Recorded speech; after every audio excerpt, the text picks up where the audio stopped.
বিশ্বকাপ মাঠে গড়ানোর আগে থেকেই স্বাগতিক যুক্তরাষ্ট্রের কার্যক্রম নিয়ে সমালোচনা মুখর ছিল ফুটবল বিশ্ব। ইরানকে দেশটিতে থাকতে অনুমতি না দেয়া, আফ্রিকার দেশগুলোর ফুটবলারদের অতিমাত্রায় তল্লাশি, এমনকি রেফারিকে যুক্তরাষ্ট্রে প্রবেশ করতে না দেয়া সহ নানা ঘটনায় প্রশ্ন উঠেছে আয়োজক দেশের নিরপেক্ষতা নিয়ে। এবার এমনই এক কার্যক্রমের সম্মুখীন হল লিওনেল মেসির আর্জেন্টিনা দল। গ্রুপ চ্যাম্পিয়ন হয়ে রাউন্ড অফ 32 নিশ্চিত করা আর্জেন্টিনা বেস ক্যাম্প করেছে কানসাসে। সেখান থেকে বিশ্বকাপের ম্যাচগুলো খেলে থাকেন। এবার রাউন্ড অফ 32-র ম্যাচ খেলতে মায়ামিতে একদিন আগে এসেছে আলবিসেলেস্তারা। সেখানে এসেই পড়তে হয়েছে বিব্রতকর পরিস্থিতির মাঝে। এয়ারপোর্টে ঘটে যাওয়া ঘটনা এখন নেট দুনিয়ায় ভাইরাল।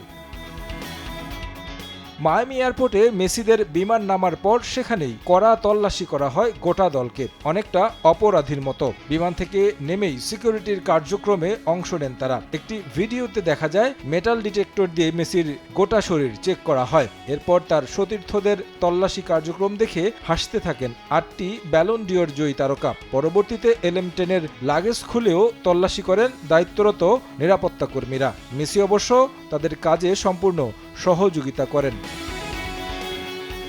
এমন কার্যক্রমের ভিডিও নেট দুনিয়ায় আসার পর তা ভাইরাল হয়। সমর্থকরা এর কড়া সমালোচনা করেন। সাধারণ যাত্রীদের মতো বিশ্বসেরা ফুটবলারকে তল্লাশি করার ঘটনা অনেকের ধারণা এবারই প্রথম। তাছাড়া আয়োজক দেশ হিসেবে ফুটবলারদের উপর বাড়তি কড়াকড়ি জন্ম দিয়েছে প্রশ্নের। আফ্রিকা কিংবা ইরানের সঙ্গে যা করা হয়েছে, এমন পরিস্থিতির সামনে পড়তে হলো মেসিদেরও। ফিফা বিষয়গুলো ঠিকঠাক দেখছে কিনা সে ব্যাপারেও প্রশ্ন উঠছে।